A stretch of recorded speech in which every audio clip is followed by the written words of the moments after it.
Some viewers may find the following video disturbing. Viewer discretion is advised. Hey, Spence, let's trip out. I'm afraid not every human is as smurfy as they should be, Sassy.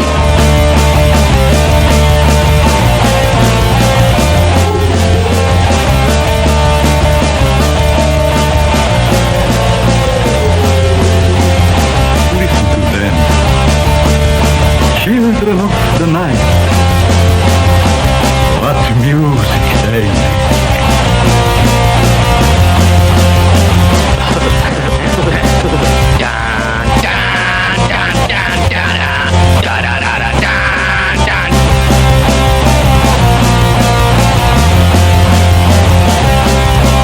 Yeah, certainly. Here we are. This pizza pie won't pass. Too many calories. Oh, the rest is okay.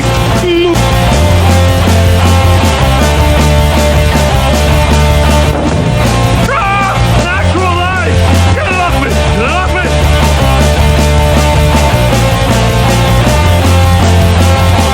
I don't know the meaning of the word Jack. Documented Geek Day.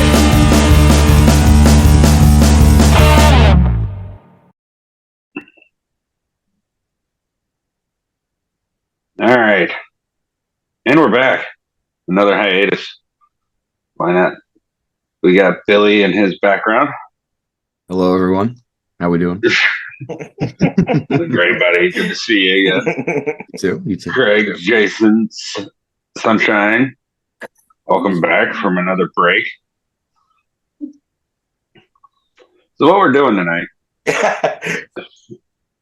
is we're counting down the top 10 moments, albums, songs, lyrics, whatever the fuck you can think of that got you into music. So, and that could be anything, literally anything, whatever made you fall in love with music. No particular order, no particular theme, just why do you like music? We'll discuss what we want. We can just list them off, whatever we want to do. But who wants to go first? Sunshine said she wants to go first. What's that, Sunshine? You said you want to go first? No, I never want to go first. Would you like to go second? Would you like a lead-in? We can do a lead-in. Would you like a lead-in? You can go second. Wrong or high, I'd probably be like, yeah, I'll go first.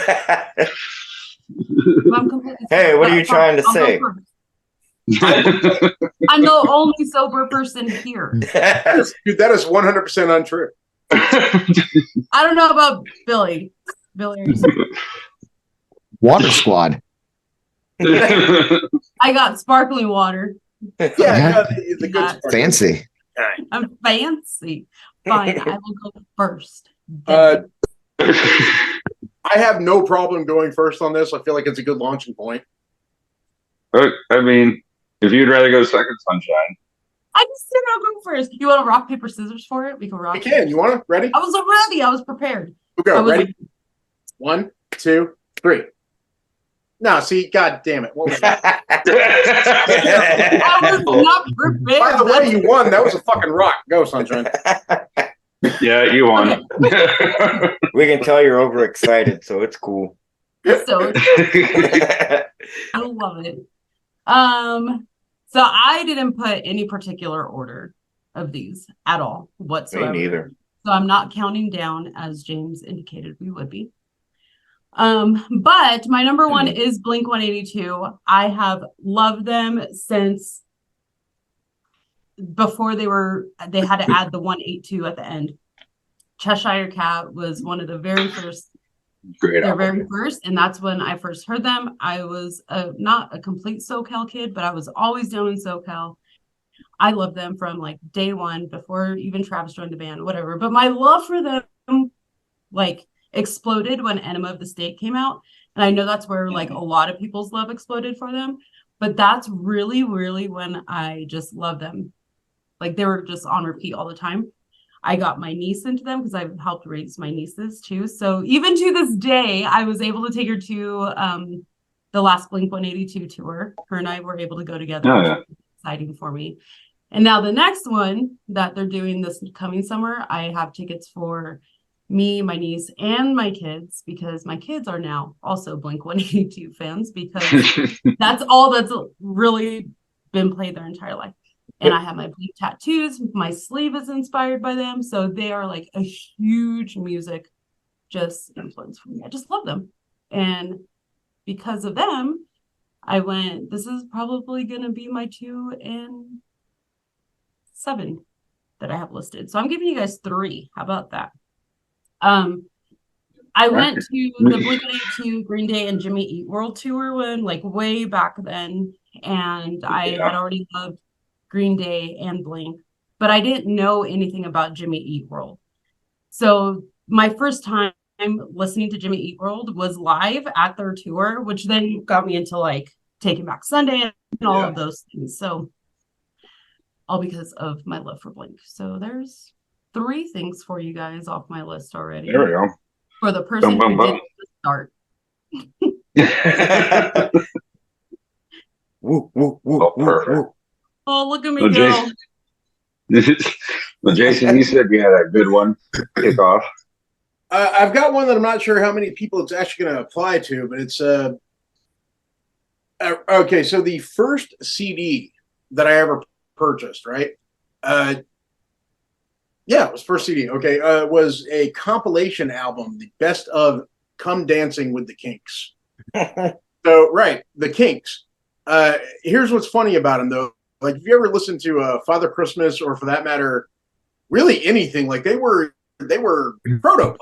I mean, at the time, I didn't know. I mean, it was like CDs were a relatively new thing when I fucking purchased one. Yeah, I got it specifically because my dad had a dual tape, like cassette thing, and I had a shitload of cassettes leading up to that. The first CD I ever bought when I started transferring over was "Come Dancing with the Kinks." So I was like, I don't know, 12, maybe, possibly 13. I'm not really sure. Point of the matter is, it was a formative moment for me in deciding what I really enjoyed listening to. The entire album from beginning to end was fucking great. It had pretty much anything I could hope for in an album in it. And it was sort of I guess it was the first time I also ever noticed song arrangement on an album. It's not something like a lot of times you don't pick that up until like a little bit later, right? When you think about the way songs go together, the way like you have a high point, a low point, a fast song, a slow song, followed by a medium paced song leading back into something. Like that is a important thing for the way an album is assembled. That was one of the first times when like I said, 12 or 13 years old, when I was like, holy shit. They're like, it's arranged like this for a reason. That makes sense. After that, by the way, second time was Pink Floyd, Dark Side of the Moon. Great album. Great album. Stayed at the top. Classic. It still holds the record for the longest #1 top of the charts. Yeah. Yes, it does. Oh, Billy. All right. Well, I guess this one's definitely at the top of my list. When I was 11, I went to the Rock and Roll Hall of Fame for the first time. And I was a city boy growing up. So, like, the late 90s, living in the city, you were into boy bands. So it was NSYNC. It was Backstreet Boys. I didn't play an instrument. I didn't even, like, didn't even listen to anybody who did play an instrument, really. My parents listened to, like, doo-wop and that kind of stuff because they're boomers. But, like, good boomer, not good boomer, derogatory boomer, respectable boomer, but so I really wasn't into their stuff, as you really aren't when you're a kid. So I go there, Rock and Roll Hall of Fame, and they have the Jimi Hendrix exhibit, and they were doing him at Woodstock, and it was like on a big screen in like a little room. Yeah. And I just like fell in love right there, and I like went down to the gift shop, didn't really care about anything else, and I bought like the best, like the greatest hits, Jimi Hendrix. That made me fall in love with guitar because I was just like, how could this guy do stuff like this? You know, like no one had done things like what he was doing. And got my first guitar when I was 14 based on that, and then just obviously took off from there. Oh yeah. What year was that you went? Do you remember? Oh god, 2001 probably 2001 2002. Okay, I went in 2004, and I want to say I probably saw the same exhibit because it was like, but they might have been doing like Isle of Man or something like that instead of Woodstock. But it was him on screen in like a little room, just showing everything he did. It was great. Random side note, just for this random video game tie-in.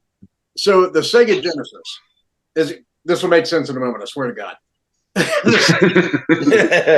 the Sega's. All right, so we're talking about a 16-bit video game system. So they later came out with the Sega CD to attach to it, making it 32-bit, the first 32-bit system.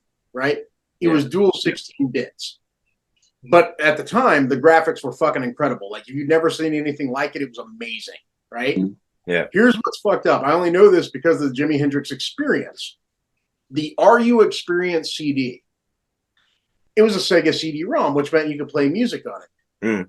If you had the Jimi Hendrix, and I found this out by accident, but if you had the Jimi Hendrix RU Experience CD and you put it in the Sega CD-ROM and hit the B button, there were videos built into the Sega CD-ROM to go along with every song on the album. That's awesome. That's awesome. Oh, it was fucking crazy. Like I remember, like I ran across it on accident because I had the fucking album.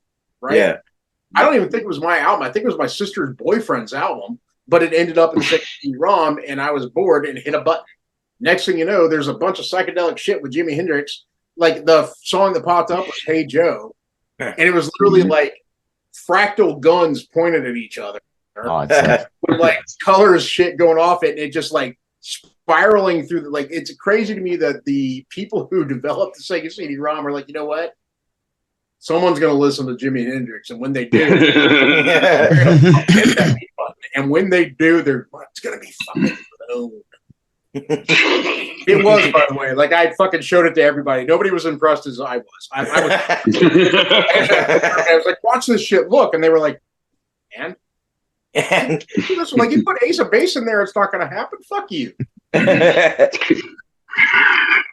Keep going. I just wanted to point that out. It was a great story. Great story. Oh, a quick add-on to that I had forgotten. I had heard Hendrix before this, and this is actually a cool tie-in because we talk wrestling sometimes. And the only time that I had heard it previously was Hulk Hogan's theme song was Voodoo Child when he came back in like 02 or 01 in that. So it has to be in that area. Years. That was his NWO theme and WCW. Like when he was Hollywood Hogan. Yeah, that was his. This should make you guys happy. I know why he enjoyed it. He's a fucking bassist. Yeah. Like I actually know that about somebody. I know a thing about wrestling. Which also, as I've mentioned before, explains why I love him, because my toxic love for bass players. Oh boy. Krager, what do you got for us? I'm just gonna get the common one that we've heard 100 times out of the way, which would be Dookie. Once I heard that, like I went out the next day and bought the album, had like 5 t-shirts. I was hooked, but it brought me into so many better things. You know, like so many people were, you know, against Green Day, but like you said, they're a gateway band, and it was definitely gateway for me. That whole album just like spoke to me, like as an angry little bratty kid. You know, I was like 11 when it came out, and I was like, this is me. Every song on here is me. It was an introduction. Even the hidden track. Yeah. I mean, right, so you had the first Green Day album that the people that swear they knew them first, 10,000 Light Years Away or whatever it was. Yeah. 1039 Smooth Out Sloppy Hours. Yeah. My a friend of mine, a kid I grew up with, his older sister was dating a guy who was into the punk shit and went to go see some show at the Masquerade in Atlanta, and Green Day opened up. They weren't even the fucking headliner, but they were a touring band, right? So let's call them the secondary, I guess. This would have been before Dookie came out. They went to go see this show, and she comes back and she tells her brother and us like all about it. She's like, "Oh, they were great." And he was was such a nice guy. We were standing in line for the bathroom, which you ever been to the Masquerade in Atlanta? Had the worst fucking bathrooms on earth. Like it was like I know everybody claims that they know. They don't fucking know. I'm telling you. First fucking bathrooms ever provided at a music venue came from the fucking Masquerade. Like you were lucky. Like it might have had a handle to flush it, but mostly you were probably going to be squeezing a turd. Like you were in a home, and that's how the shit was going to flush. It was that bad. It was fucking horrible. They're standing like and girl, she's talking to some dude randomly. He's like, "Yeah, no, we just played. It was great." And she was telling him, "You put on a great show." And he's like, "Yeah, I'm happy you enjoyed it. By the way, we have an album coming up. It's called Dookie. I know the name, but it's coming out. It's gonna be fucking incredible." So she comes and tells us about that shit, and then the next thing you know, it is everywhere. It was literally everywhere. Yeah. You couldn't turn around without bumping into the fucking cover of Green Day's Dookie. Yeah. Right? Like, it was incredible. It was a moment. It was. It literally pushed the shit into the floor. Like, there was suddenly Rancid was popping up on Jock Jams Volume 10. I was just going to say, like, it opened up my eyes so much that I went and bought, like, the first Punk-O-Rama that day, the same day I brought that Green Day album. And my whole aspect on life was just changed. Right. No, and that's the way it worked, because like there was like it was an introductory thing to there was so much. I mean, it was skate punk, it was fucking West Coast punk, and not only that, but it was fucking East Bay punk to an extent. Like there was this whole fucking huge introduction, and the next thing you know, you heard it everywhere. Yeah, it was cool. Like it was the reason why Sum 41 became a thing. It was the reason why fucking Rancid actually got known, regardless of who toured where. The reason Rancid became known was because of Green Day's fucking Dookie. Yep. I was just going to say that too. The reason why I became familiar with Rancid is because of Green Day. Yeah. And I think, which is funny because there's a lot of people out there that's like, no, because Rancid, the Operation Ivy. No, shut up. The reason I fucking heard Rancid was because Dookie got played on fucking 99X or whatever the fuck your main alternative station was in the 90s. Yeah. That's why you know who they are. Yeah. And that's not to disparage Rancid, because they were something in their own right. They were. It was a completely different approach. Like if you were a Rancid person versus a Green Day person, chances are from Rancid, you ended up going down the fucking rabbit hole and you ended up with a whole bunch of bands you wouldn't have from Green Day. Yeah. I mean, like Green Day, that's exactly what happened.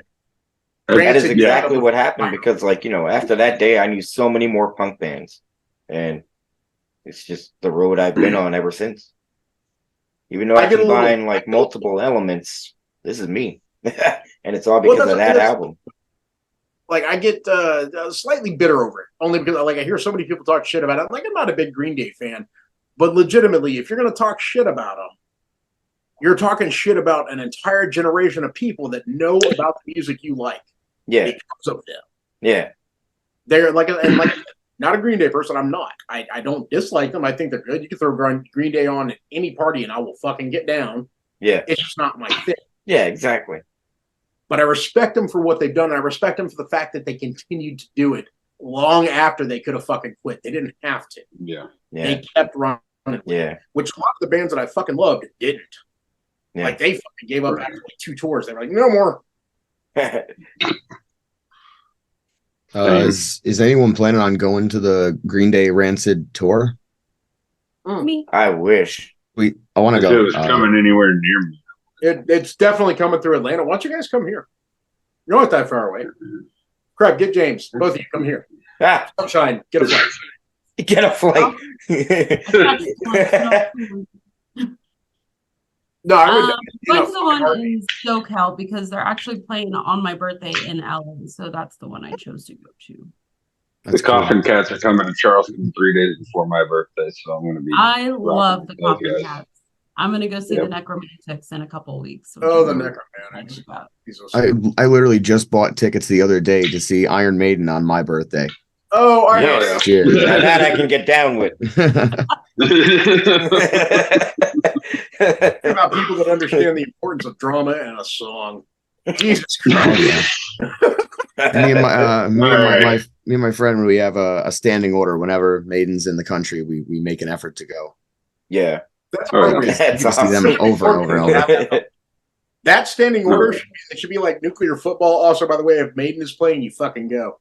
Yeah. You know what I mean? Yeah. It's like literally, Bruce Dickinson's actually going to be there this time. We're going. Yeah, we're going. He's actually going to be there this time.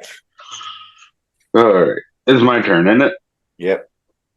All right. So, I don't know. We're all doing the thing that brought us into music as a whole. For me, the first CD I ever had that was mine was actually a recorded cassette tape that my sister gave me, but she eventually gave me the CD. It was Michael Jackson's Thriller. Yeah. And that's fair. Like, it's way more than just the song, but in the music video, like the whole album, like from beginning, start to finish, like, oh, it's fucking great. It's fucking perfect. Yeah. It's fucking perfect. Absolutely. And looking back to think that man wrote all that music himself using just his voice. Yeah, no, literally just as it's like busted it out a cappella in order to make sure people get the bass lines. Yeah. Yeah. Hold on a second. I gotta go let my cat in. I'll be right back. And I'll be fucking pussy. God damn it. Completely unnecessary, but at the same time appropriate. Like it was cat. Well, I know. Oh, you're mean. We know I am. Oh, Vader. There's Vader. He was beating down the door. Yeah, he's talking about the kittens that you introduced. Oh, the kittens? Yeah. They are terrors, but perfect. But whenever they sleep together, it's so nice because they just sleep all over each other and then they wake up.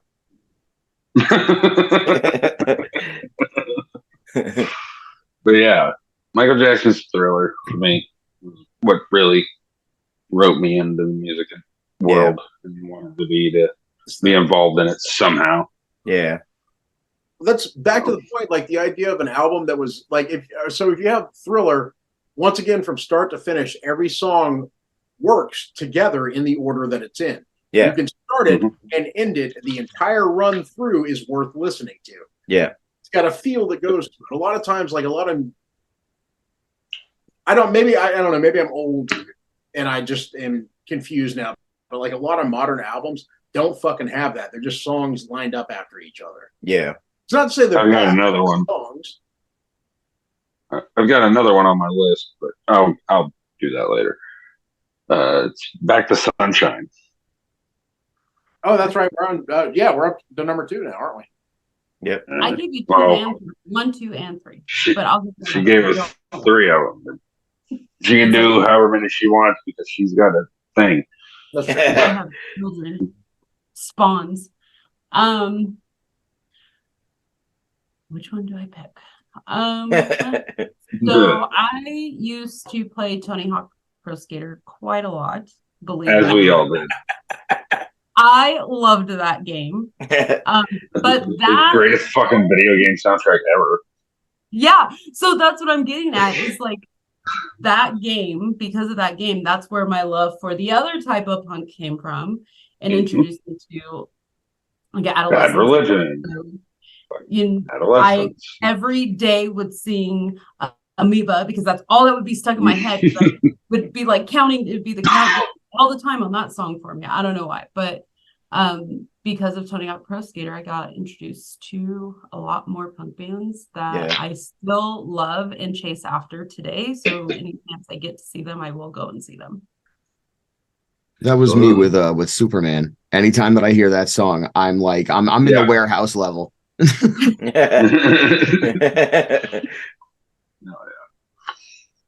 Jason. Oh, yeah, number 2. Okay. Subhumans 29-29 split vision. What was it? Subhumans 29-29 split vision. The last Subhumans album where they were before they came back with Unfinished Business. So this would have been 1989, maybe. It was the last Subhumans album prior to what they later did. I got it because my sister's boyfriend, right, had and he was super hippie. I mean, this dude was 100% like, here's Fish. Oh, also, here's Subhumans. Like, it was a weird fucking combo. But he's a super cool fucking dude. He just, his friends were all into punk and shit. He was into hippie shit. So he ended up with a Subhumans album that he did not care about. So he gave it to me. I listened to it and I was like, for the first time ever, I listened to lyrics. I really paid attention to lyrics because, I mean, honestly, there was also like what's funny is you hear about like the idea of new school punk, the idea of drums becoming something that required talent, kind of popped up with the skate punk shit, right? Like it did. It became like you had to play fast, you had to know your rudiments, you had to know how to play properly in order to make it right. I would actually argue it started with the fucking Subhumans. Yeah. In the Brit, because like Trotsky is an incredible drummer. That guy knew how to play. They were jazz beats played fast as fuck. And they were good. So listening to like the first time I got this random album, I suddenly had to hear a little back catalog and it turned into a lifelong love affair. Like there's not a Subhumans album that I don't fucking love. Yeah. So that's number 2 for me. Billy. In 2017, I went to a Rolling Stones show in Pittsburgh, and prior to the show, I ingested a tab of a substance that I will not mention on the podcast, and it was a mind-blowing experience in more ways than one. And that's that. Absolutely fair. Absolutely. By the way, what an incredible way to, you know what? We don't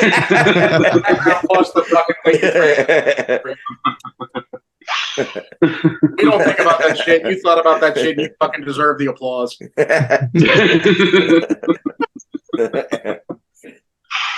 Krager. Let's see. Oh yeah, the first time I heard Off With Their Heads.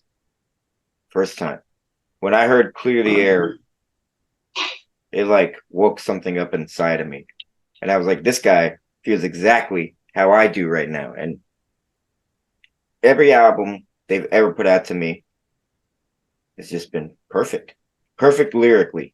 You know, the music, it's pretty great, but lyrically those albums they're like beyond words pretty much, because they can take you from like down here to here just by listening to them. Like, very good coping band. Yeah. Right on. I've not heard them. Yeah. We're good. I still haven't listened to them. This is not to say that I give them a whirl. They're on my list, but I've gone through like one of the PDU fucking things, or the like before his PDU when it was still Punk Rock Dads. I actually did a post where I was asking people to suggest stuff that came out in the past fucking 10 years. Yeah. And I would not have heard otherwise. And that was suggested, but it was suggested so far on like below so many other things. Yeah. And like obviously Joe came up with Banner Pilot, which like I'm not saying like I don't dislike it, but Get Dead popped up in there, and I fucking love Get Dead now. I mean, that's something I wouldn't have heard otherwise. Red City Radio. Red City Radio is they're fucking great, man. Absolutely. Holy shit. I was musically they are insane. Like, man. So it is a thing, but they are on a list that I have been waiting to listen to on my Pandora. Like I've had that, by the way, the same Pandora fucking radio for Jesus Christ, it's been like 14 years. It's been a long time. Point of the matter is I've been waiting. I'm old. Fuck. All right, so I'm just going to go ahead and, because I mentioned I had another album that was perfect from beginning to end, at least in my opinion. There's a band from Boston called the Wilhelm Scream. I'm sure you've seen my shirt. But first of all, they're one of my favorite bands ever. Like, the talent these guys fucking have.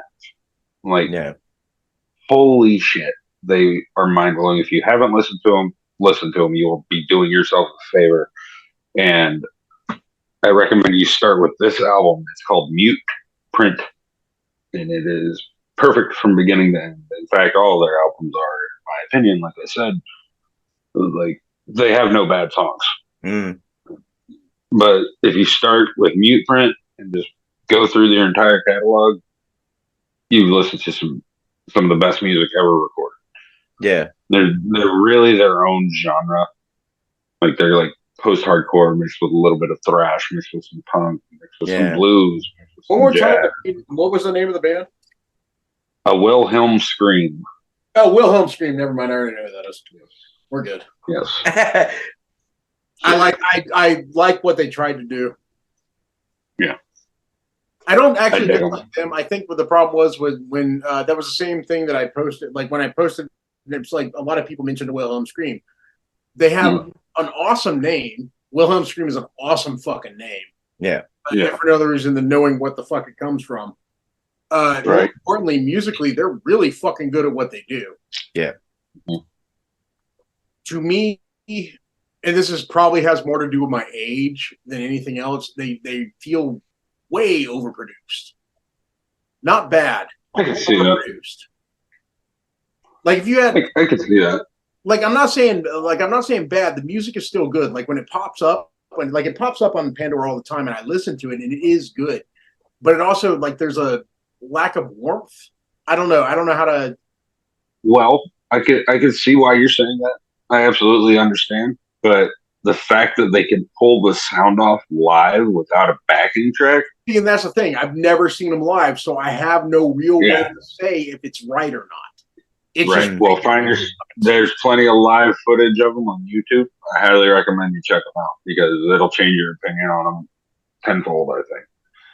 Because these guys, holy shit. I'm willing to give it a shot. I mean, like I said, musically, for sure. I highly recommend the way they assemble shit. I like the way the music is assembled. I think their leads are really good. I think everybody is good at what they do. But like, if you're, let's say Wilhelm, like, all right. So if you had like at the same post that I put up, someone put a Lawrence Arms, right? So Lawrence Arms, and I love the Larry Arms too. Pops up after that. There is part missing by comparison. This is not to say that you can compare the two because you can't. They're different bands. Yeah. But the way it's like, if that is actually what they sound like live, though, that's a different story. Like if that's literally how they fucking blare it out, just everybody playing, that's what they sound like. That's fucking incredible. I guarantee you. Like there's, in fact, I'll just send you some links that I know of. No, do it. Absolutely do it. Absolutely will. Told me you have to give these guys a shot, and I have. And like I said, they pop up in the mix all the time, and I'm just like, it's good, but. Yeah, like I've never seen them live myself, but I've seen plenty of live footage, and it's like it just blew my mind, and I like that's what really made me fall in love with them. Like seeing the live footage and comparing it to the recording. Like here's the thing: if I can enjoy Nine Inch Nails playing live, based off the fact that most of what they do is sequencers, I can take almost. Yeah, same with Deftones. Actually, yeah, exactly. That's a great way to compare that. And I mean, the Deftones were a very specific moment in time. Yeah, that's how they became what they were. But they were the exact same, man. They fucking played great music. It was not my thing, but I appreciated what I heard. I even like their later albums where they started to get like experimental with shit. Like it always turned out good. And that's what I will always get behind almost any band, dude. If you were fucking pushing a limit after you know what sells, I am behind it just because I am proud of you for doing so. Yeah. You could have kept running the route and making your money, but you decided to keep going. That's a cool moment. Yeah. That's something to respect. Yeah. It doesn't work for everybody. Not everybody can pull that off. No. But Sunshine, your halfway point. I don't know if this is halfway, but okay. It's your fifth one. My third. Fifth one. It's going to be her fifth because she gave us three right off the bat. Yeah. I guess so. Started with one, but then involved. Anyways. You know what? You knew you were going to back you up. So one of my most favorite. These are just bands that I absolutely love, just for no particular reason. But 311, I love 311 so much. I have a really good memory with 311 because my dad was teaching me how to change brakes and teach me how to work on cars, so I didn't have to depend on anybody. And I remember that because 311 was playing on the radio because my dad loved that band. So the very first cassette, because I'm also that old, that I've ever purchased was 311. And I had my little Walkman and I would listen to them just constantly. So 311 is definitely on the high on my list of bands that I listen to regularly, even to this day. That's fair. I still listen to 311. Well, dude, I mean, even if from a drumming, like, there's so many different things you could throw right here. Yeah. Harmonizing, just being an intro band. They were an intro band too. Yeah. Like 100%. Like if you didn't know what ska was, and 311 was not ska. However, if you didn't know what ska was, they were definitely touring with ska bands. Yeah. Goldfinger toured with fucking 311 before they were big. Mm-hmm. You know, like 311 wasn't Mighty Boss Tones toured with them. They fucking did. Yeah. And it's like, dude, also from a drum, like just once again, a percussive standpoint, their drummer is one of the tightest fucking drummers on the planet. I swear to God, that dude must have like laser vision with his fucking snare. It's crazy.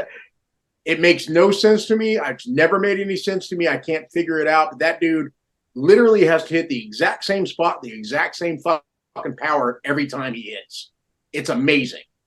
And like, this is also understanding the way production works. It's still fucking amazing. No, 311, like that 100% deserves to be here. That is a good one. They are a fucking great band. Yep. In fact, I remember hearing Down when I was like 9 or 10.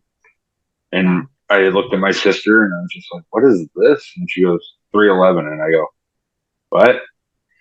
She goes, yeah, their self-titled is amazing. I don't remember ever hearing a band just called Numbers before. Oh, like that was their name. Like it threw me off. Like at that point, I remember I was like 9, 10 years old, so it was like you hear it all the time now. But I know. Does anybody know what 311 comes from? Oh God, I've heard this one. Probably the area code. Probably a long time ago, I might have known, but I'm old and forget. I can't remember. Older than you, and I remember. That doesn't count. It's a code for running naked through town. It's a 311. So that is the police code. We have a 311. It's somebody running naked through town. Well, that's perfect for them. Well, yeah, no, that's why it's fucking hilarious. The only reason I remembered is because when I first heard it, this is like, I don't want to say like the internet existed, but it wasn't as widely used. It was just like word of mouth shit. It was one of the first things that I ever corroborated by looking it up. That's the only reason I fucking remember it. Jason, what's next? We're on 3, right? Yeah. Oh, Circle Jerks, wonderful. Yeah. All right, so Circle Jerks, right? Like, we're talking about a seminal fucking punk band. Like, even if you don't know punk, you know the Circle Jerks. You know the logo. You'd see it. You maybe would talk shit about it. The point of the matter is, you know the Circle Jerks. So Wonderful, the album, had a specific song on it that got me into playing drums. And that very, like I was talking about Trotsky earlier, that's what made me notice drums from the Subhumans. But an actual album, a song that made me be like, oh shit, I could probably do that. Oh fuck, I can do it and I like it. So that was Mrs. Jones, and it was off of Circle Jerks. Wonderful. It is a relatively simple rudiment-based song, but it's also like it's a rockabilly song played a little bit faster with some great lyrics over the top of it. And also there's Fireball, and for that matter, American Heavy Metal Weekend. I mean, there's a bunch of shit on that fucking album that's just incredible. But the album itself was one of the first times I ever sat and listened to something, and first off realized you didn't have to take it so fucking seriously. Like that was a big part. Like it's funny and you can make fun of it. You don't have to be angry. You don't have to be sad. Sometimes shit's just funny. Right. Secondly, you don't have to not know how to play. Because I mean, prior to this, we're talking about fucking Crass and fucking Like, I mean, like literally, so all my friends like pushing this shit. I'd be like, "Here, listen to this," and it's fucking Sex Pistols. And God damn it, I hate the Sex Pistols. I fucking hate them. Like it's like I'm proud of all the people that were in it. Thank God you introduced yourself to the entire world, but you all sucked. And that is just no. It's Sex Pistols were the biggest money grab ever. They were not ever, but and bear in mind once again, back to the whole gateway thing is important. It is important. They introduced the world to shit they would not like. Nobody would know who the fucking UK subs were if it wasn't for the Sex Pistols. They wouldn't. Yeah, right. And Sid Vicious didn't even play. No, but at the end, they were a fucking boy band, dude. They were an assembled band. It could have been like the Clash. God forgive me, the Clash was a boy band. Heresy. Assembled. Heresy on our own show. Hey, dude, you never see any their introduction into the yeah, that's fair. This is an argument I've lost on multiple occasions, but it's something. And the definition of insanity is Jason McGee. I will make this argument over and over again. I will lose it every time, and I'll still do it at the end and point to Joe Strummer looking like a hippie playing on the fucking. Well, yeah. Not just looking like a hippie, straight as might as well have been wearing a fucking shirt that said "Peace, not war," which is cool. I'm with you on that. Peace, not war, but at the same time, maybe cut your hair, motherfucker. I mean, I have to admit, I like Mick Jones a lot more as a singer. Like, yeah. I mean, Joe Strummer's cool and all, but Mick Jones just had those songs that just went better. Like, they were easy to listen to. Right before Strummer died, he released an album. It was a solo album with a backing band. Like, was it a simple backing band, right? Yeah, yeah. A song called, I think, Johnny Appleseed. Mm-hmm. Yeah, great fucking song. Great album. Like, that was a great fucking album. I could get behind that, but I never got behind the Clash. Yeah. This isn't to say I didn't like some of the songs. I did, but I never got behind what they were doing because to me it was just it was music assembled to jump on a moment. Yeah. And once again, I know that sounds like sacrilege to some people, and I am sorry. No, I would rather listen to fucking MC5 and Blondie. That's it. Or the Pretenders, for that matter. Well, now that you've made things awkward. People are going to email me. People are going to email me. I feel like I'm sorry. I was fucking day drinking. We'll superimpose your email address. Yeah. Actually, go and put my email address on there. I'll do it, and then we'll turn that into a show because it'll be funny. You are not incorrect. I was wrong, but either way, fuck your mother. No. All right, Billy. Hard though. The Offspring. When I was once again 11, like I'm running out of things that inspired me into music because it was like so few things had such a big impact. Yeah. Right. But when I first came from New Jersey to Pennsylvania, my best friend at the time, his mom was in a punk band called the Ticks in New York City back in like the 80s and like the mid 80s to early 90s, I believe. And so she was the one who actually taught me how to play guitar, like in the early years. But when I came over, it was his birthday party, and we're all in the back, little kids running around, 11 years old, whatever. And When You're in Prison off of Splinter comes on, and I start laughing, and I'm like, "What is this?" And he's like, "Oh, this is the Offspring. This is the joke song." And I'm like, "Well, what does the other stuff sound like?" And so he gives me Conspiracy of One, and I take it home, and that was it. After that, I absolutely fell in love with them. I mean, like, they've been one of, if not my favorite band for probably 15 years now, something like that. I mean, like, I got the logo, like the whole thing. Like, yeah, like I'm in it to win it with them, ride or die. I fell in love with them probably when I was about 11, I would say, but it was Americana for me. Yep. I'm just a few years older. It was Smash. Smash. I would thought Smash, dude, would have been the one that fucking nailed everyone. Yeah, Smash did it for me. That's their best album by far. But like the album that hooked me on the Offspring was America, specifically the song Walla Walla. Great song. Because it's fucking hilarious. That was We're Not the Ones, which was on Smash. Yeah. Like that fucking song was incredible. Like, and bear in mind, like when Smash came out, once again, this was after Green. You can thank Dookie. You can thank Green Day for it. That's the reason anybody noticed to begin with, right? So the next thing you know, on Headbangers Ball, they're doing Basket Case. Following that, they're doing Ruby Soho, and following that, they're doing fucking anything off of Smash. Which, bearing in mind, was not. What was the big one off that was Come Out and Play. Yeah, Come Out and Play. Which, when you listen to Come Out and Play, that's not a fucking punk song. It's not. No. It's not. Not at all. It's just a rock song, and it's very simple, but it's not a punk song. Yeah. But if you had any inclination or understanding of any other variety of punk, if you listened to Green Day's Dookie for that matter, you could hear it and be like, no, I can sort of understand. I feel it. Yeah. Like you want to listen to the fucking album, right?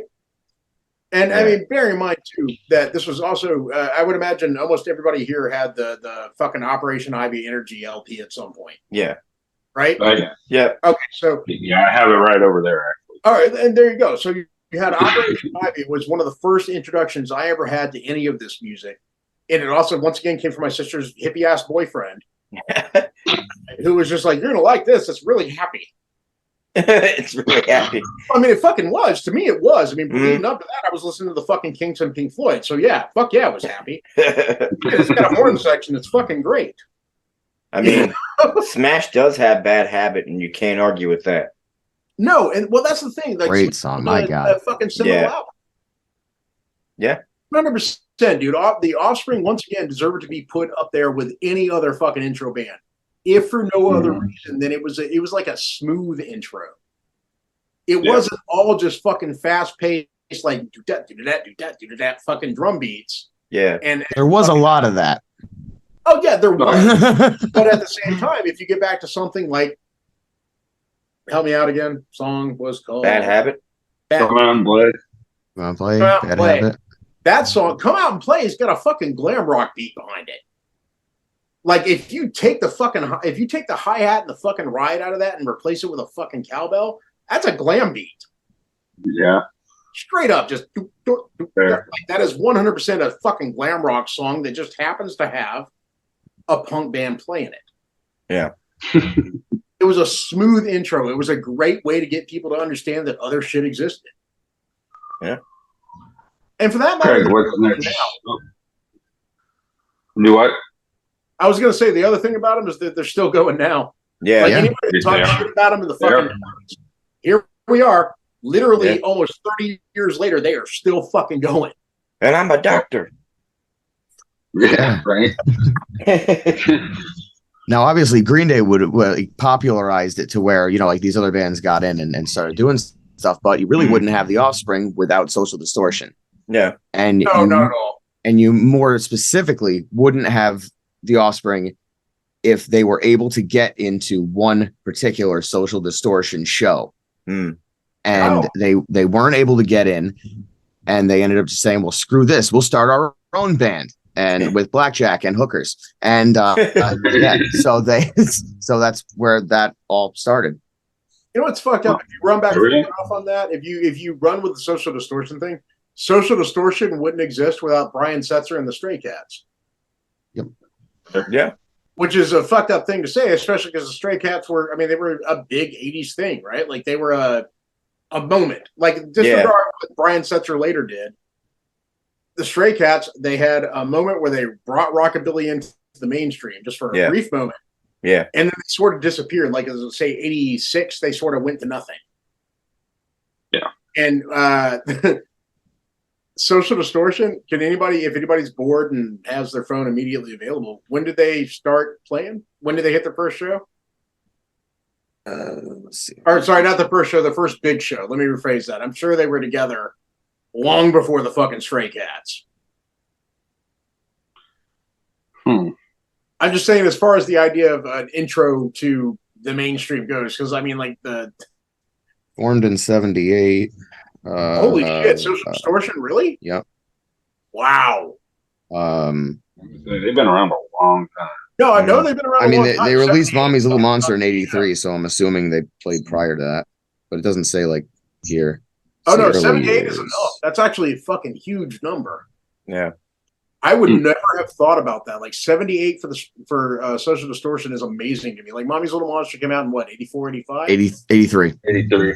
Holy shit, really? Yo. Yep. Wow. Well, I mean, you had the same stuff being played over and over again, and everybody like showing the same stuff to each other for the longest time. The first time I was ever introduced to Social Distortion was fucking 90 something, and it was Mommy's Little Monster. And I mean, so we're talking about that. I mean, we're talking literally probably 10 years after the fact. Yeah. That's fucking crazy. I never would have expected that to be that early.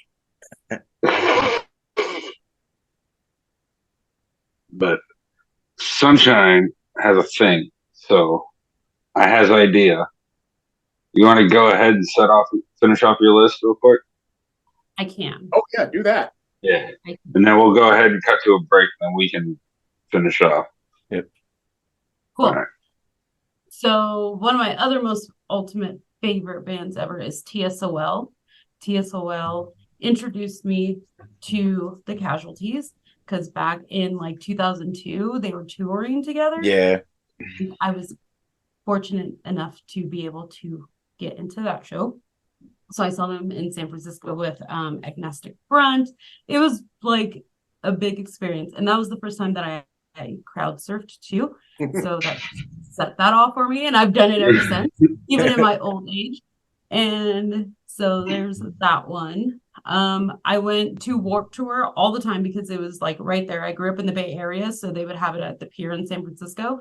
And that's where I would be introduced to bands there too. I love the Warped Tour when they had it on the pier, but then they moved it to Mountain View, to the Shoreline at one point, and that's where I watched shows or concerts anyways. That's actually where I saw Blink, Green Day, and Jimmy Eat World was at Shoreline. I spent a lot of time at Shoreline. Strung Out is one of my other favorite bands, and AFI Serial Wars is literally my favorite AFI song, only because I really love cereal, and that really hit my heart. But if it wasn't for AFI, I wouldn't have become familiar with Tiger Army, because Nick 13 and Davey Havoc are brothers. So that's how that started, and listening to Tiger Army got me into like the Necromantics and all of that stuff. So that's how that took off. But I really have no reasons behind anybody that I listen to, just the fact that I absolutely love them and like listening. You like what you like. Yeah, I like what I like. Kind of all you need. Yeah. I don't know how many that was, but was that your whole list? If you were to run down it at the most on there, I have Misfits on there because they just were. Somebody has to represent the Misfits. You got to do it. I love them. That's completely fair. I know you guys hate them, but I not I don't. No, I don't hate them. Hate is a strong word.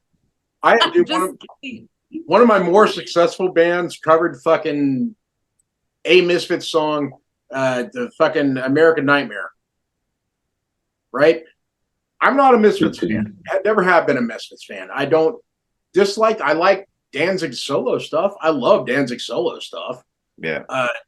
My whole thing with the Misfits was because at the time, growing up in Georgia, in Cobb County, so many people were like, "Hey, we're going to a show this weekend. Oh, by the way, during that show, we're going to listen to this fucking album over and over and over again."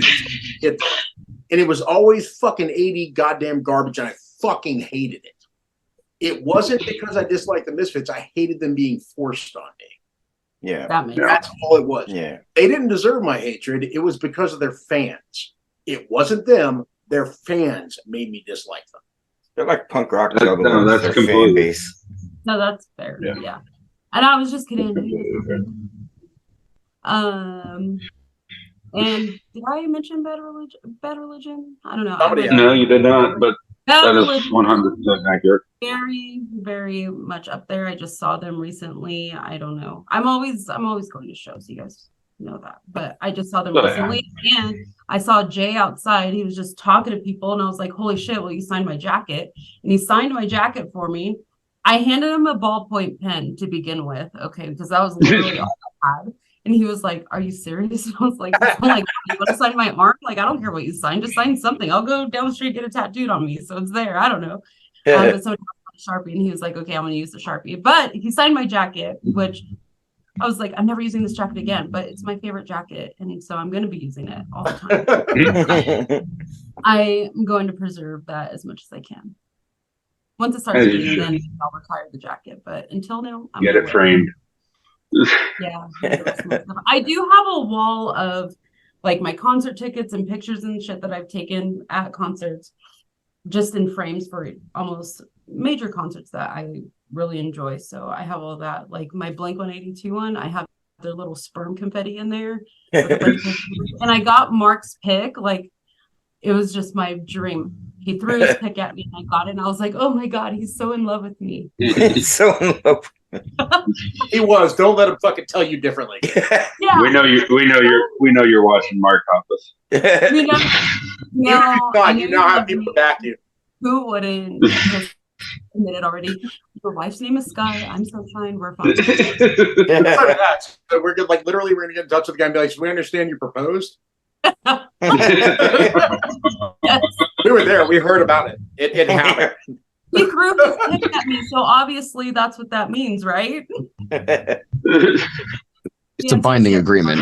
No, the binding agreement is the way to, but we fucking ran it by the lawyers. You are fucked, homie. You caught the pick. I mean, look, I have my groomsmen ready. There's 4 of them. Let's go.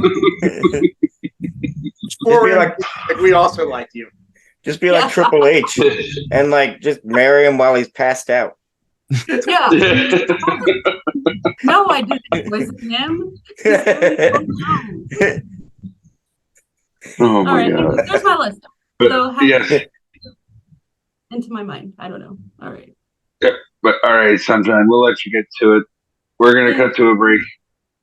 And when we come back, we're gonna finish out our lists. By 2 a.m.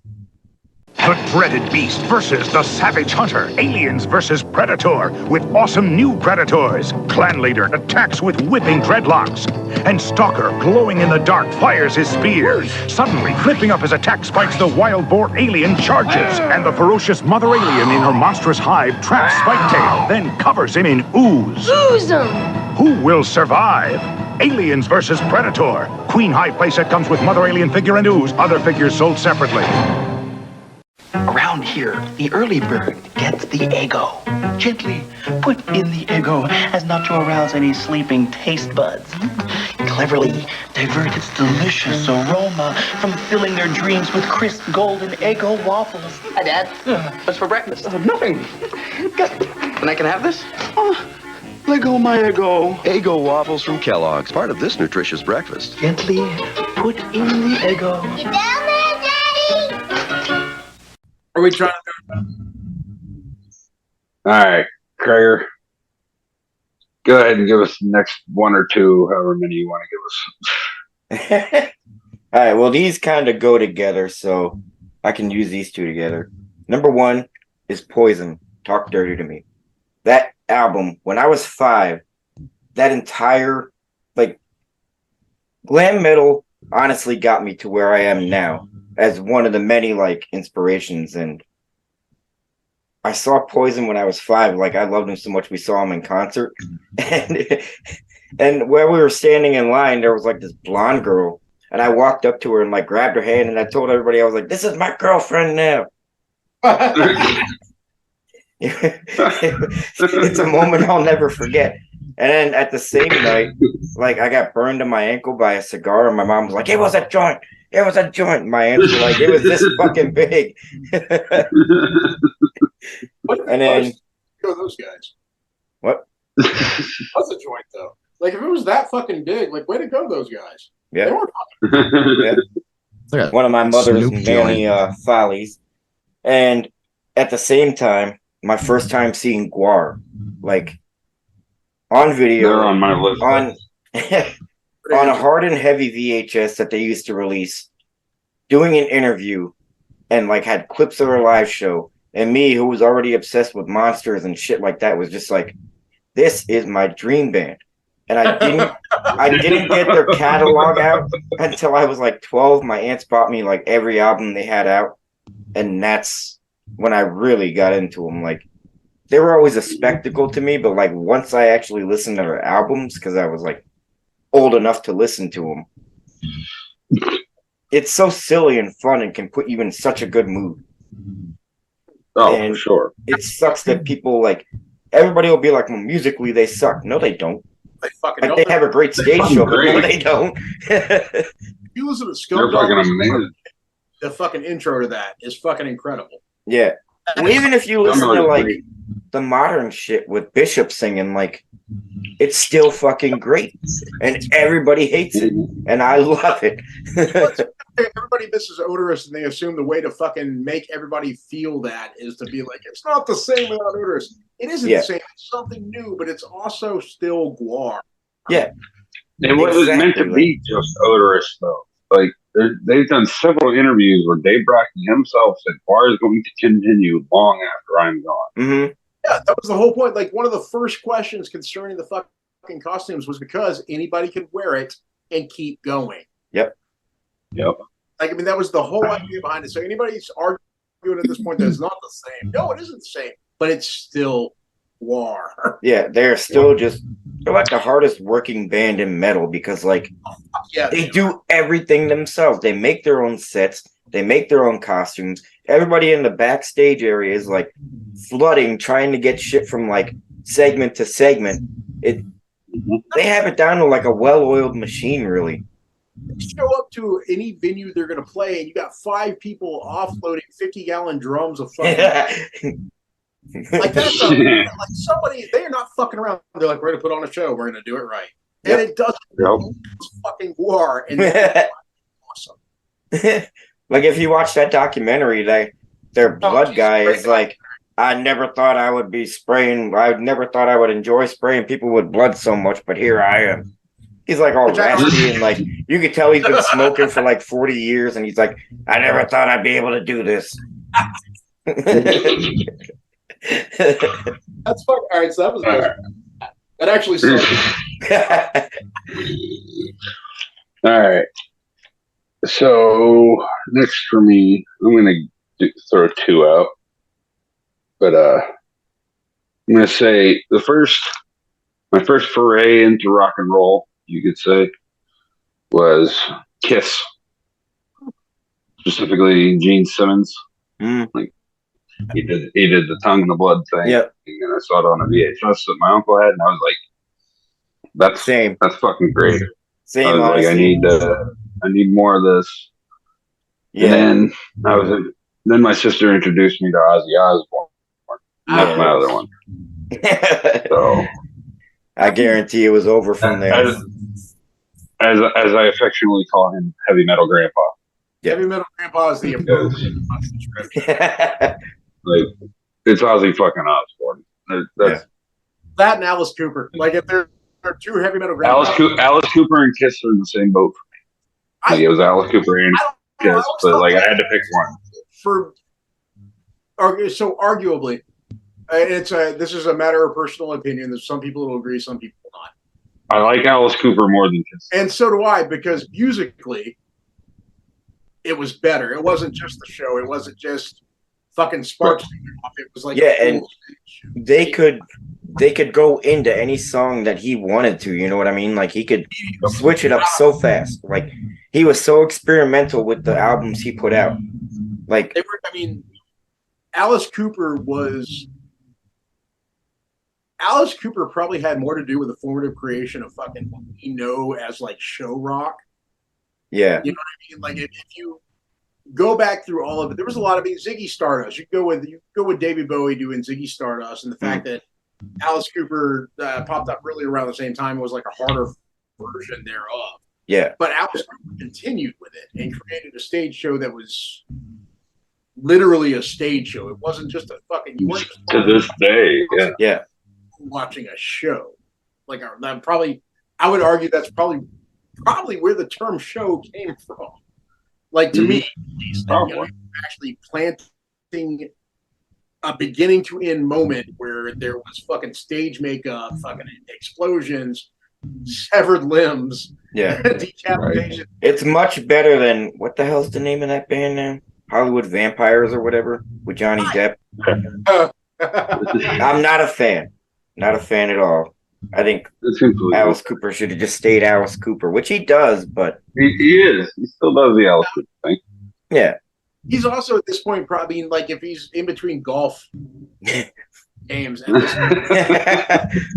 has been rocking for a long fucking time. At this point, he probably just doesn't give a shit. I couldn't argue with it. Yeah. Like you know what I mean? Yeah. I get it. I just don't like it. But, all right, Jason, you're next. All right, so random two big things that matter to me. We talked about it on break. Heavy Metal, the movie. Okay. That moment influenced a lot of what I did. Just even the animation, as well as the music. Like it was a huge moment. Yeah. And it still is now. Like to me, Heavy Metal still holds up. You could watch it right now, and it's still just as good. Yeah. On top of that, though, or at least other than that, probably going to come a little weird. No Effects Ribbed. Love that album. Yeah, it was so. For me, once again, growing up in Cobb County, Georgia, in the fucking 90s, No Effects was an opening band for other bands that I was going to see. They ended up opening when they were doing the Rib tour. It was a huge moment for me. It made me want to go buy the album, which I did. And suddenly I was introduced to a whole new style of fucking punk rock. Yeah. Like talent was suddenly included. It wasn't just fast music or fucking political music. It was articulated fast music. Everything matched. Everything was right. And it was silly. I mean, Together on the Sand is a silly fucking song. Right? It is hilarious. Especially if you're 14 years old. That shit is fucking hilarious. Yeah. You can't take No Effects seriously at all. And you especially can't take Fat Mike seriously. I never did, and that's why I can still listen to them. Yeah. Yeah. People take it too seriously. It takes all the fun out of it. Yep. It's also led into White Trash, Two Heaves and a Bean, which is suddenly when you understood, like, I mean, you heard, please play this song on the radio in conjunction with the album. Suddenly it made sense. You understood why you weren't hearing it on the radio. Like, it was such a silly, back-ended way to do it, but it still meant something. Yeah. Right? Right. That was it. No Effects Ribbed and Heavy Metal, the movie. Billy. I got two. Prior to the Deftones, my band, I really didn't listen to any horror punk. I'd heard stuff by the Misfits, but like I never really associated the genres. I really didn't know the genre was a thing. And there are two bands that sort of like, one of them was literally the first horror punk band that I heard, and that was Grave Robber. And I just absolutely fell in love with Grave Robber. Wretched's voice is friggin' awesome. And actually, that was one of the models of my own voice for my act. Yeah. Because I was like, okay, well, all I knew of horror punk at that point was like Zombie Elvis. Yeah. You know, as far as voice. And I'm like, I don't want to do that though. And then I heard Wretched, and I was like, okay, so you could be a bit more theatrical with this. So that was a big influence on me for that. And the second band I got to see in Manhattan, and that is Powerwolf. I don't know if anybody has listened to any of their stuff, but yeah, they're I love Powerwolf. And that was like sort of the catalyst for like, because I had always liked like power metal. I love like the epic sounding stuff, like, you know, rolling double bass, the soaring guitars, like the like string movements in the background, like the cinematicness of the whole thing. Yeah. And I heard them and I was like, okay, there's a way to factor this into horror and to do it really, really effectively. Yeah. And so that was another band that inspired me. You make a really good point though when you say Zombie Elvis, because a lot of horror punk I hear, it's all the same thing. It's Zombie Elvis. Like you said, it's like a sock hop gone wrong, but the Deftones, you guys pull it off like nothing, you know, like your voice is out there. Thanks. I go for a crooner thing more than an Elvis thing. Which I was gonna say, if we'd gone through the full list, I was actually going to name the Deftones. I don't know if you guys remember this, but there was a point where this isn't a fucking beat somebody off fucking moment. It's actually important. I got enough people for that. We're good. That, right? So no, if you recall, there was a moment where we had you guys on where I mentioned that you were an introduction for me to horror punk, right? Mm-hmm. Not saying before I had heard it before, but I didn't understand it as its own genre.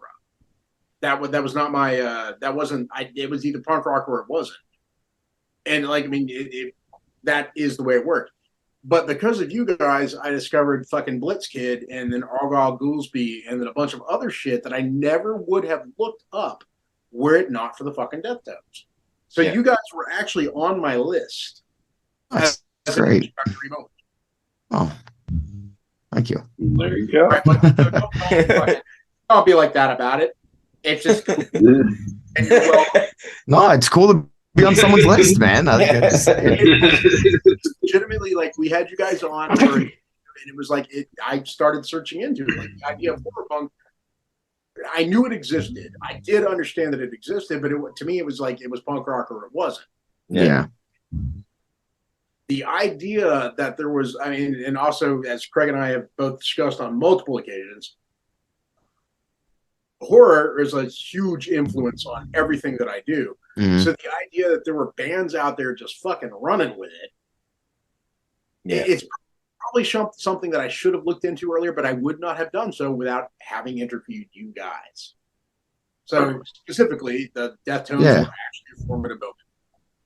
Cool. Well, like, I mean, like a lot of the bands that I was in are a lot like that, like that I write for, at least. I can't just write straight like formulaic punk. It's like, okay, you know, you're supposed to have this, supposed to have that, it's a lot of just like, I don't know, I like rock and roll. I want to make this a little bit more rock and rolly, or I like metal. I want to chug this up. So it's like we've always sort of developed our own sound. I mean, like Radio Riot, which was the same guys from the Deftones, but we were doing a mainstream punk act with it. That was the same way. It ended up just getting too heavy getting to become too heavy to stay in that niche of mainstream, where we had to go like, okay, what's, you know, the next step darker?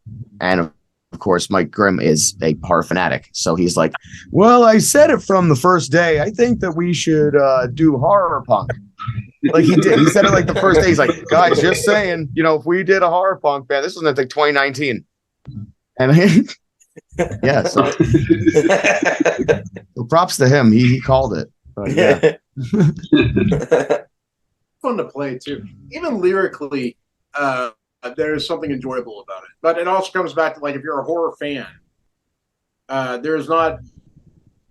It's even the progression of the songs, the lyrics that are involved in it, the types of songs that are like it is. There's something to it. Mm-hmm. It's using at a level that is hard to explain otherwise. You like horror punk's a good way to go, and it's like I said, it's a thing that people are well aware of now, but it wasn't when I was growing up. Mm-hmm. Like, even the Misfits were a punk band; they weren't a horror punk band. You know what I mean? It was just people, but obviously going back and listening to it, it clearly fucking was. I mean, shit, Sloppy Seconds' fucking Destroyed album is a bunch of B-movie fucking horror songs. Yeah. You know what I mean? Like, it's not, and bearing in mind, it's a great album. Like, Sloppy Seconds Destroyed is an incredible album, but you'd never call it horror punk. It's not. It's just Sloppy Seconds. but it should be called fucking horror punk because every single song is literally a fucking horror movie. Yeah. I don't know. It's weird. I never thought about it had it not been for the Death Notes. There you go, man. Just fucking bridging the connections that you make. Well, I mean,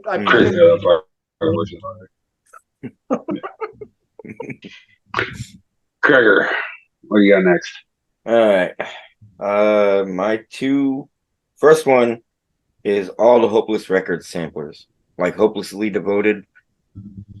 I was always a bigger fan, and I'll admit this, of Hopeless Records than Epitaph. Like, Epitaph was kind of the same thing over and over. Hopeless Records could take this band from this genre and like flip it and put them right next to this band from this genre and kind of mix it all together. Oh, that's a good one. That's a very good one. And then on my second one, I'm going to save my secret shame, and I'm saying Jelly Roll because the guy's been, like, I started listening to him in 2015, and like when he wrote Therapeutic Music, it's insane how much heart he has into what he writes. Even now, as like a big pop country star, he isn't. You know what I mean? Like, if he sees you at a gas station pumping gas, he's gonna like be like, he's gonna walk up to you and like interact, and he's not playing rock star. You know what I mean? So that's my second. He won a CMA. Yeah. Just recently. Yeah. Even then, he was just like, he didn't look like he understood why he was there. Pretty much, he was just like, and I saw it, and he just started like screaming at the crowd and riling them up because I think that's all he really. Like, if you're him and you did not ever expect to be at that level, no, right? If you listen to his older music, he'd never expected to be at that level, especially at country music. Like, once again, not my thing necessarily, but man, I respect the shit out of it. Yeah. If for no other reason than he legitimately accepted a CMA award and was confused as to why he was there. That is the fucking greatest thing in the world to me. I mean, he was probably high as a kite too, so that could.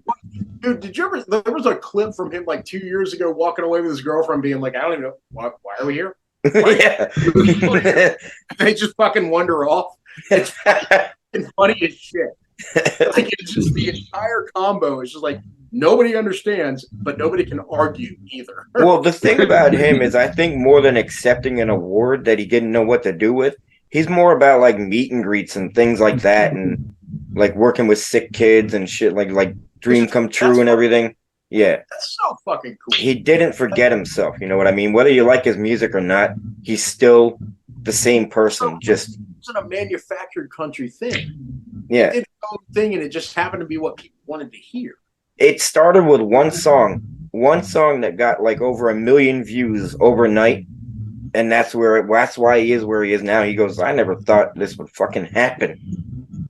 1 million views overnight, and that's what made him like an all-star. So at least you know he's like. I'm not a Jelly Roll fan, but I got nothing but respect for the guy. Yeah, that's pretty much where it comes down to for me, anyways. Like 100%. Like, he is not what the establishment or country music establishment ever would have wanted. Yeah, to be what it is. Yeah, he just did his thing. Have to be what people wanted. Yeah. Like, actually, like Post Malone was another dude that's like that. Mm. Like that, literally, I feel like he just it wasn't on purpose. Yeah. Like, he was just there and people were like, oh shit, I like this music. And the next thing you know, he's like, oh fuck me, I'm famous. Yeah. It's cool. Cool as shit to watch that happen to somebody that didn't expect it. And like a lot of people bitch about streaming and like social media, but that's how he got to where he is. Every one of them through social media, through like constantly pushing and putting out new content. You know, like the Deftones. You guys are putting out like what, 2 songs a month or a song a month? We were doing a song a month. Yeah. We've slowed down, but yeah, we used to do that. Yeah. Yeah. Craig and I actually talked about that multiple occasions too. Like, that's a brilliant fucking way to do things. Yeah. Like, in a time where like social media pretty much demands that there's something new at all times. That's a brilliant way to go. A lot of people wouldn't have done it. Yeah. They would have been focused entirely on an album, and maybe they would have been releasing little bits that would have drawn attention to an album, but they would not have released an entire song monthly. Every And over and over again. I can also say, I mean, for horror fans, you wrote a damn Christmas album. You know what I mean? Like, it's insane, the spectrum, but it's fun. Hey, speaking of which, having nothing to do with this, just throwing it out there, Terrifier 3. Oh. I'm only bringing it up because You got my attention. Well, okay, so I know this is the appropriate place to talk about it. I'm curious, and also I'm going to say it again. God damn it, day drinking. I've been fucking drinking for a long time today, and I think about this sober too. So making it like I have seen so many people bitching about the fact that it's going to be a fucking Christmas movie, and I don't understand why. Like because people suck. No, it's got to be right. Like this dude. Because people suck. Right. So you have. I mean, this guy literally has given you what you wanted. Yeah. You're a horror fan. This guy has finally given you what you wanted. Yeah. Bitching about it. Shut up. Seriously. I can just enjoy that shit. I mean, I am hyped as fuck that it's a Christmas movie. I can't wait. I'm gonna be happy about it. We've all seen Santa art now. We know it's gonna be amazing. You know what I mean? Like, and that's another thing people are really bagging on is like he's gonna kill a kid because that's what they get from like the little release. People have been killing kids in horror movies for how long? You know, if you watch The Barn, she gets a pickaxe and that little girl is the first to die. I'm just saying, like, the idea that anybody is complaining about this shit, like, you have a part 3 to a movie that is amazing and part 2 ever came out to. Yeah. I'm saying, like, the fact is, you have a part 3 coming on. A part 3 from a guy who is literally giving you everything you ever asked for as a horror junkie. You're getting gore, violence, and a storyline that's basically just this slasher kills people because he enjoys it.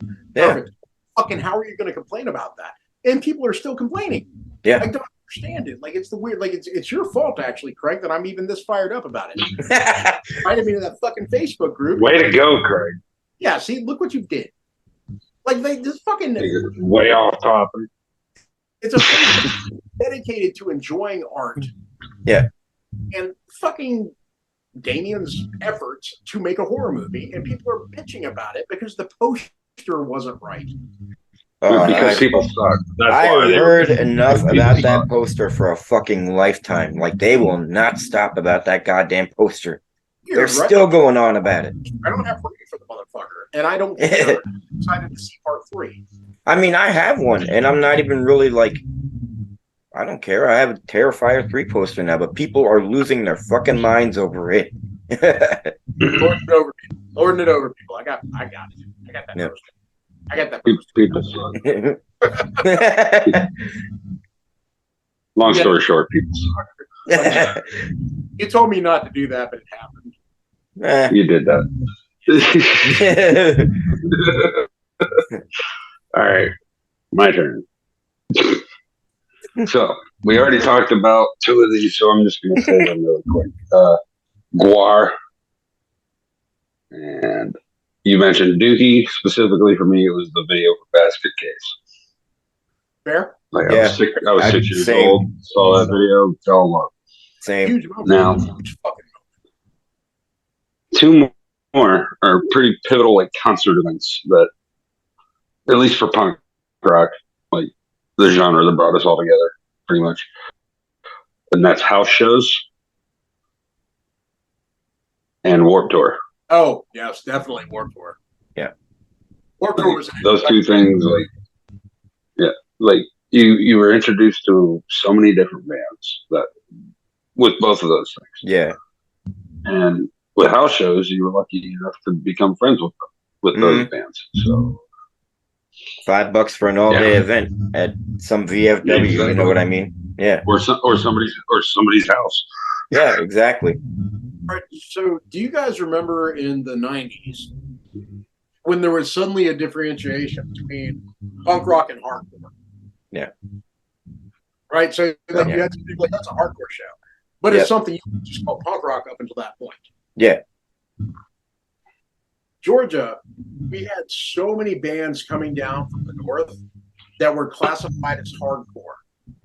Right? They were like, no, it's a hardcore show. Like we had Snapcase. Snapcase after automated. Wait, something for automation. I can't remember the name of the album. No, Looking Glass Cell. It was Looking Glass Cell. They showed up and they played fucking Masquerade, and at one point in time, it would have been like, this is slow punk rock. Yeah.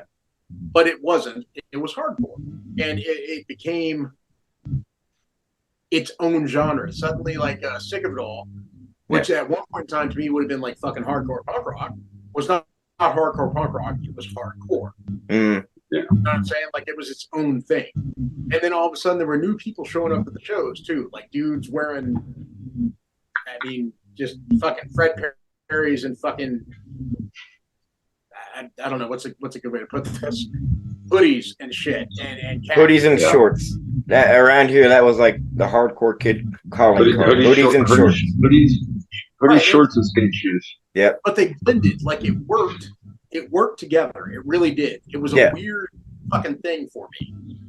It is also something I didn't expect. I didn't expect there to be a brand new way to look at music that was just applicable to everything I had listened to up to that point. You know what I mean? Like to me, Bad Brains could have played Snapcase, could have opened up for him, and I would have been like, that makes sense. Yeah.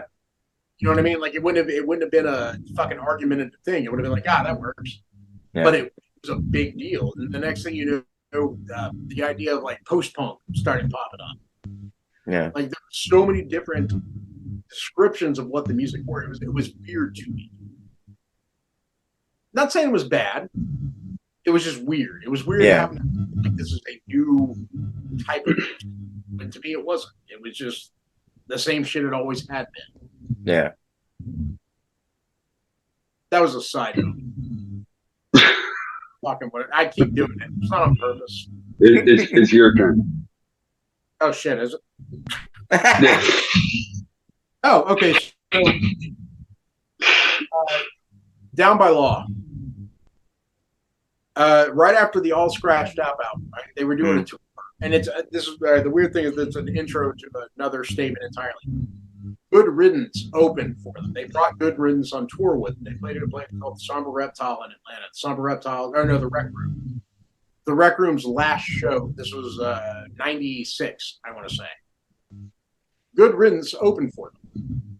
I ended up getting a Down by Law shirt, but I bought a Good Riddance album. Yeah. And I did it because I had never heard anything played with that much fucking heart. Yeah.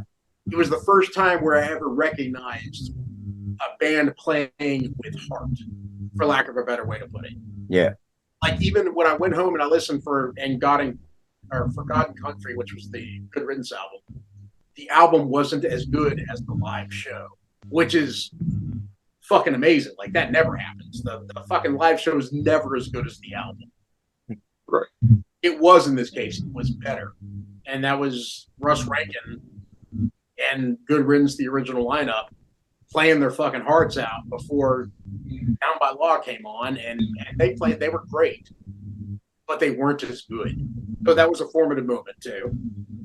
It was just an understanding suddenly that there's some people out here that don't give a shit about who they're selling to, what they're selling to. They're just playing and they're happy to be. Yeah. For sure. Those are bands that, they're there to play the music, not to make money. Yeah.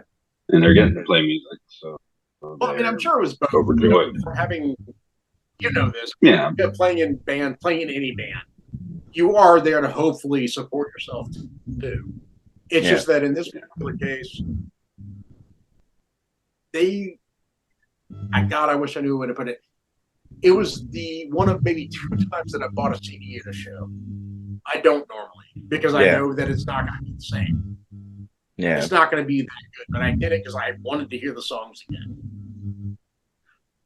It was a like I said, it was a formative moment. Yeah, totally fair. Billy. All right, let's see.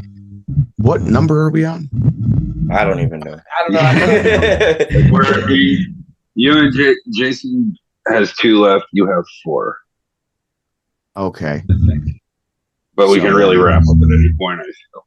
All right, I'll fire off 3 then, and I'll save my last one. Sounds good. What was it now? I'm drawing a blank. All right, first thing was getting to see The Offspring, Vandals, and Bad Religion in Philadelphia. Outdoor show, and we were all the way back. And of course, this was like, it wasn't like any raised seating. It was just, ground level outside.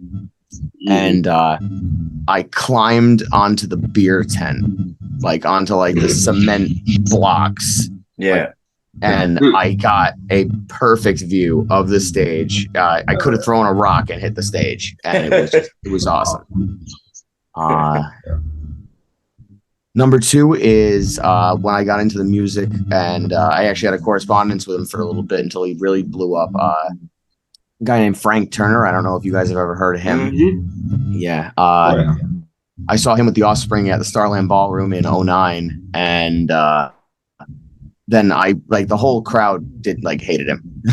And because he's this skinny friggin' English guy singing folk punk about living in England, in New Jersey, at an Offspring show. And so I actually wrote him an apology. I was like, yo, dude, I'm sorry, we're not all assholes. And then he actually sent something back. He's like, oh wow, that's really nice of you to say. And so I actually ended up having a correspondence with him on and off. And then in 2012 he put out I Still Believe, and that became the song for the 2012 Olympics. And so then from there it was just like a rocket. And but before Radio Riot, before the Deftones, I was writing folk punk stuff, and that was a big part of that, and that helped me build my lyrics to where they are today. And the third one was opening for Richie Ramone in Scranton. That was pretty sick. Yeah, that's awesome. And our crowd was just as big as Richie's, and I was like, yes, we're doing something good, guys. And it was actually Radio Riot's first show too. It was our first live show as that band with that group of guys. Yeah. So it was, that was the third one. Gregor. All right, I'm gonna fire my 2 off here. First one is the first time I heard Coal Chamber, their self-titled album, because they hit so much harder than all the other fucking new metal out there at the time. They were just different. They did their own thing, and even Dez, when he started what do you call it? Devil Driver. Yeah. It's insane. The guy's screaming range, I guess, and even vocal range is insane. I don't know. He's underrated. Yeah. Number 2, my probably most embarrassing one on this list, Great Malenko. I was 14 at the time, and I happened to see them on TV because they were bitching about not getting on Island Records and all that shit. Right. And it just kind of spoke to me, I guess. And that was the only album that I ever did. I think my ICP phase was maybe 6 months until I just I was like, yeah, that's too long. Hey, that's long enough to be formative. I mean, this was also before the whole Juggalo merchandising scheme came about. Yeah, they weren't really doing that yet. And once they started doing that, I was like, they're starting a cult or something, a cult of McDonald's workers. Follow your band now. All right. Literate people who do not wish to learn. You naked mother in a mud pit. Weren't they classified on an FBI list or something as a gang? I think they still are. Yeah, we're actually listed as a fucking gang. Yeah. Wow. They run the trailer parks around here. It's out of control. That Faygo, man. They run the Faygo in and out. They're drinking the Kool-Aid.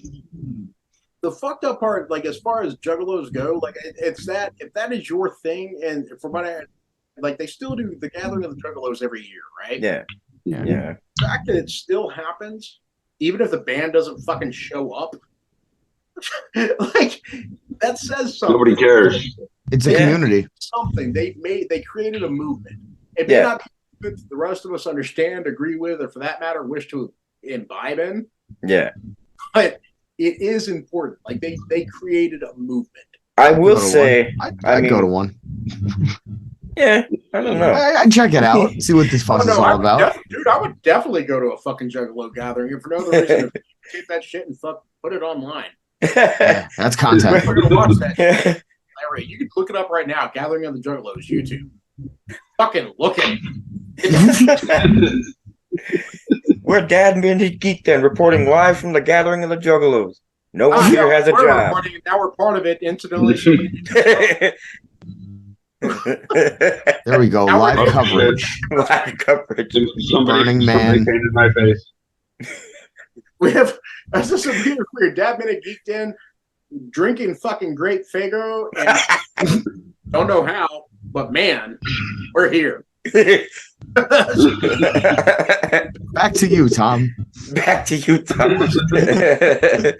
They created a fucking movement. They really did. It's not a movement that matters, but it's a movement. I will say I knew what hip hop was, but like before I heard them, I didn't really listen to any of it. So they were kind of a gateway into that for me. Because once I heard them, I kind of like, well, hip hop isn't really so bad. And they were bad, but like, I still listen to a lot of hip hop. That honestly covers the entire thing. Yeah. We're bad. So, my final two. These are my finals. One is kind of obvious. Nirvana Unplugged. Fair. Very fair. Right? Yeah. Their best, Nirvana's best album. I don't care what anybody says. All right. No. Where you Unplugged came out. When the MTV Unplugged came out.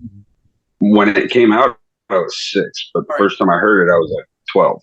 Yeah. I was in high school. Right? Yeah. It was a fucking cultural moment. Mm. Right. If you look at the different, or not even the different, but let's say the ways in which music had formed up to that point, right? All the different ways that new music had come about. Like you had the British invasion, you had fucking new wave in the 80s, and the early 90s, you had synth and fucking like electronic music. But then in the mid 90s, you had grunge, right? Mm.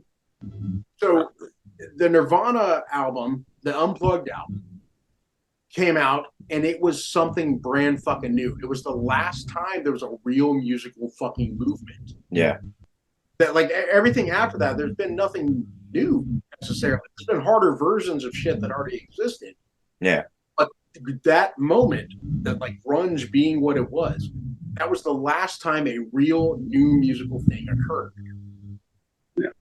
So like that is honestly, like you can't, even if it wasn't your thing, even if Nirvana wasn't your thing, grunge wasn't your thing, that moment was still a huge, huge part of what is now our musical history. Yeah. Absolutely. And then my other one, my last one, only because I knew all the words to it by the time I was like 4, is the Grease soundtrack. Ah! Yep. And I thought ICP was bad. This is all personal selection. So, but we've got a bit of a time crunch right now. So, Jason, you got your final 2. Actually, I can narrow it down to just 1 out of 2. Okay, go for it. Alice in Wonderland. Say less. So, yeah, Alice in Wonderland, for anybody that comes across this, was a huge moment for anybody that liked. I guess, I mean, you could say Gwar, but not even Gwar. It was it was a combination of everything. Yeah. Right? It wasn't just Gwar. It was Gwar as well as a story that was just dumb as shit. But perfect. It matched. It was great. Yeah. Like Phallus in Wonderland was a brand new thing, something you didn't expect. It came out on VHS tapes all over the fucking nation all in one go. If you went to your local mom and pop fucking VHS rental store, Phallus in Wonderland was there. If you knew Gwar, you recognized Gwar on the cover, so you got it. You watched it, and the next thing you knew, you suddenly understood that it was all a joke. It was humor. It was meant to be a story, a silly fucking story. I think America Must Be Destroyed, what the accompanying album, I think. Yeah. Because by itself, like up to that point, everything you heard from Gwar, you were like, "Oh God, these guys are heavy as shit." And you watch Phallus, you're like, "Oh God, these guys are fucking hilarious as shit." Yeah. Who the fuck is Sleazy P. Martini? And the next thing you know, you have Scumdogs of the Universe, which explains the fucking origin. Added to which, Sleazy P. Martini has a fucking song on it. You know what I mean? Like, it's the dumbest shit humanly imaginable. Man, it is perfect. He's fucking but the cuttlefish of fucking doom running around. Greatest dumbest guy. It is the dumbest story humanly imaginable. But man, it was great. Yeah. I really miss Gwar producing their movies. Like, if there's one thing I miss about Brocky, it's like those days when like they with like it's sleazy and like the Ragnarok video. Oh God, Ragnarok. Yeah. That also just the ones. What was the song on? Was Ragnarok the one that had the song about building their own R2 units? Yeah. Yeah. The dumbest fucking song ever, but it worked. If you understood what you were listening to, that fucking song suddenly it was the dumbest shit imaginable, but man, if they fucking played well, they, for that matter, like even from a musical standpoint, my suspicion is you get this. Being able to play in that much fucking latex, like it's not just playing; it's playing with weight, and it's playing good with that weight. Yeah, exactly. Yeah, I think so the horror of Geek mentioned earlier from Scumdogs, right? That intro from a drumming standpoint, it's like the way in which it is done is amazing. Like you got that much fucking latex sitting on top of you and you're blasting out a fucking beat like that. Yeah. It's amazing. That's not just being a musician. That is a performer at that point. That is a dude who's 100% like basically doing calisthenics in front of you. Yeah. And it was introductory. It was, once again, an introductory thing. It was letting you know that there was a lot more. It's not just a fucking band. It's a show. I don't know. So that's Phallus in Wonderland. Billy, you said you have one more for us. Yes. Real quick, honorable mention, Tenacious D, Jack Black, Kyle Gass, just because it goes to show that you can be an overweight Chungus and be able to like play awesome music and have a great time doing it, and people will love it. You don't need to be a trim friggin', like rock star. You can, as long as you sound good and you have fun with it, people are gonna follow you. But my biggest one would be just getting with the guys that I'm with now, because I wrote stuff for a long time, and I think that I'm up to like 123 songs I've written at this point, and I wrote 83 of those since 2019 when I met these guys. So it's like once we clicked, it just went. I mean, Mikey Murder, the bass player, he's been my best friend since like 2002. But once we all got together with this group, it was like full steam ahead. Everybody had a common goal, and we've just been cranking them out. So like that was a huge influence just to keep going, you know? Yeah. Krager, your final two? These are the first two albums I got on cassette that I was able to like pick out myself when I was a kid. Number one is Smashing Pumpkins' Siamese Dream, and the other one is the Blue Album by Weezer. Both great albums. Great albums. Yeah, they were both my first choices that like I got to make on my own. Like I want these. Oh, yeah. Sure. And the Blue album is classic from the standpoint to anybody. The Blue album is great. Yeah. The Blue, 100%. Blue albums. I wouldn't say it's Weezer's best album. It's they made it the okay to be like nerdy, but also be into like cool music. You know what I mean? Like, these guys wrote in the garage, and I feel the same way. Yeah. What was it? Cuomo, whatever his fucking name is. The Rivers Cuomo. Yeah. Actually said they are the world's most successful garage rock band. Yeah. Yeah. And it's like they are. They really fucking are. Like there's a video out there. It was like I think a Yahoo Live video maybe, where they covered "Creep" by Radiohead. It's insane because they have all these people around them like filling in on instruments and everything, and it's like one big cluster of just music. They pulled it off really well. It's not like those million singers and shit you see, but like they pull. That's honestly, I like that better than the original song. I can see that. Creep probably should have been a fucking Weezer song. Yeah. Like legitimately. Yeah. No, good call on that. Definitely good call on that. Whew. I'm glad I muted my mic before that sneeze. That was weird sounding. But there we go. We got through our lists. And even with Sunshine having to leave. 12:32. After 2 minutes, that's important. 3 minutes. But there we go. That's our top 10 music influences list. Whether it's moments, songs, albums, anything. Hooray! Yeah, we did it. And now we can go to sleep. Just gonna turn into a thing. Yep. It very easily could have. But all right, fellas. Till next time. Yep.